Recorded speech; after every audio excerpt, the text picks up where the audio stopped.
प्रश्नावली 3.2 का दूसरा सवाल है 2x प्लस 3y बराबर 11 और 2x माइनस 4y बराबर माइनस 24 को हल कीजिए और इससे m का वह मान ज्ञात कीजिए जिसके लिए y बराबर mx प्लस 3 हो। तो y का मान आपको ज्ञात करना है। उससे पहले ये जो दोनों समीकरण युग्म दिए हुए हैं आपको, इनके सहायता से आपको x और y के मान ज्ञात करने हैं और x और y के मान निकलने के बाद में यहाँ पर x और y के मान हम रखेंगे जब हम m का मान निकाल पाएंगे। तो यहाँ पर हम पहले जो समीकरण युग्म दिए हुए हैं आपको, उनकी सहायता से हम क्या करते हैं, यहाँ पर 2x प्लस 3y बराबर 11 और यहाँ पर दूसरा समीकरण है 2x माइनस 4y बराबर माइनस 24। तो इनसे हम क्या करेंगे, पहले x और y के मान निकालेंगे। इन्हें समीकरण नाम दे देंगे 1 और 2 इस प्रकार से। यहाँ पर समीकरण 1 से हम क्या करेंगे, पहले x के जो मान होगा वो निकालते हैं। तो समीकरण 1 से यहाँ पर हम क्या करेंगे, समीकरण 1 को लिख देंगे इस प्रकार से। और यहाँ पर हम किसी का भी पक्षांतर कर सकते हैं, चाहे x का मान रखें चाहे y का, किसी का भी रख सकते हैं, लेकिन हम y का कर रहे हैं। 2x, यहाँ पर हमने 3y का पक्षांतर कर दिया तो माइनस के 3y। अब x का भाग नीचे, x तो इधर रह जाएगा और x का जो गुणांक है 2, इसका भाग हम इसके नीचे दे देंगे इस प्रकार से 11 माइनस 3y बटा 2। तो ये x का मान है एक तरीके से। अब इस x के मान को हम समीकरण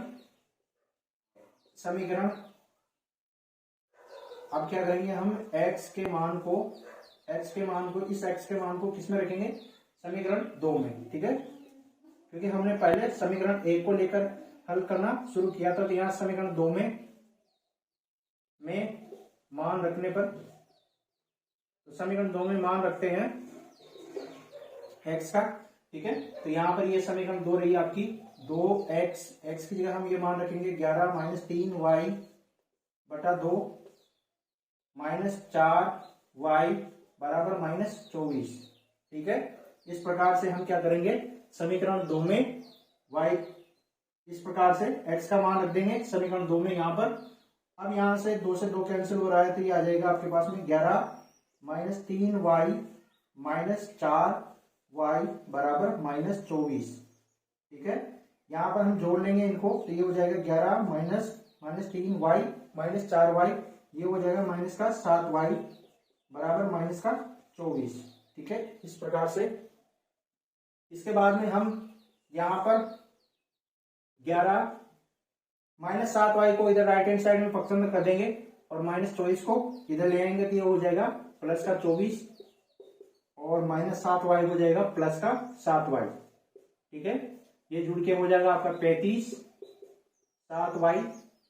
ठीक है, 35 में 7 का भाग दे देंगे तो y का मान आपके पास में आ जाएगा 5। ठीक है, 35 में 7 का भाग देंगे तो आपके पास में y का मान 5 आ जाएगा आपके पास में 7 का भाग देने के बाद में। अब इस y के मान को हम किस में रखेंगे, किसी भी समीकरण में रख दीजिए आप। ठीक है, तो हम यहाँ पर समीकरण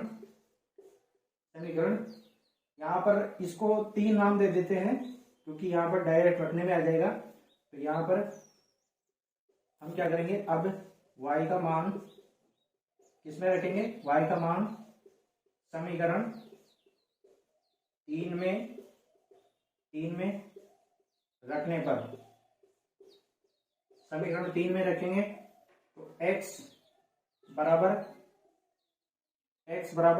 11 माइनस 3 इंटू y का मान कितना है आपके पास में 5 बटा 2। ठीक है, इस प्रकार से आ जाएगा ये। तो यहाँ पर हम गुणा करेंगे अब इसे, x बराबर 11 माइनस 3 को 5 से गुणा किया तो ये हो जाएगा 15 बटा 2। यहाँ पर 11 में से माइनस 15 आया तो बड़ी वाली संख्या के पास चिन्ह कौन सा है, माइनस का, तो माइनस में आएगी। और 15 में से 11 गया तो 4 आ जाएगा आपका, बटा में आपके पास में 2 है तो 2 इस प्रकार से आ जाएगा।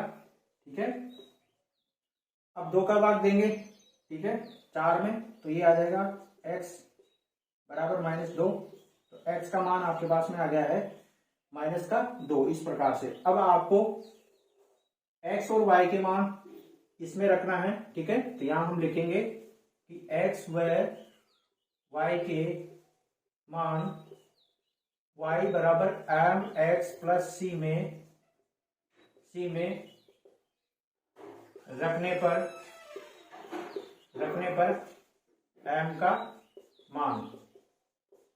ठीक है, एम का मान ज्ञात करते हैं। एम का मान देखते हैं अब वाई, ये आपका समीकरण है एम एक्स प्लस 3।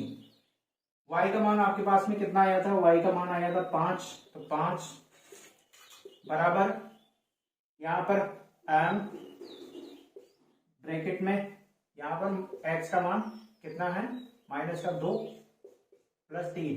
ठीक है, इस प्रकार से हमने एक्स और वाई के मान रखे हैं यहां पर। तो 5 एम -2 से गुना होगा, तो यहां पर -2 एम आ जाएगा प्लस 3।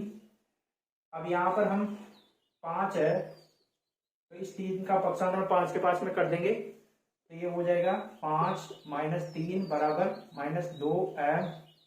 ठीक है, यहां घटाएंगे 5 में से 3 गए तो 2 बराबर -2 एम। अब 2 का भाग इसमें दे देंगे इस प्रकार से, 2 बटा -2 बराबर एम। इस प्रकार से देने के बाद में यहां पर 2 से 2 कैंसिल हो जाएगा और यहां पर बचेगा -1। ठीक है, क्योंकि चिन्ह ऊपर चला जाएगा आपका। तो इस प्रकार से m का मान आ गया आपके पास में -1। तो इस प्रकार से हम x और y के मान ज्ञात करेंगे, तब हम m का मान x और y के मान की सहायता से ज्ञात कर लेंगे। तो इस प्रकार से 3.2 का ये दूसरा प्रश्न हल होगा।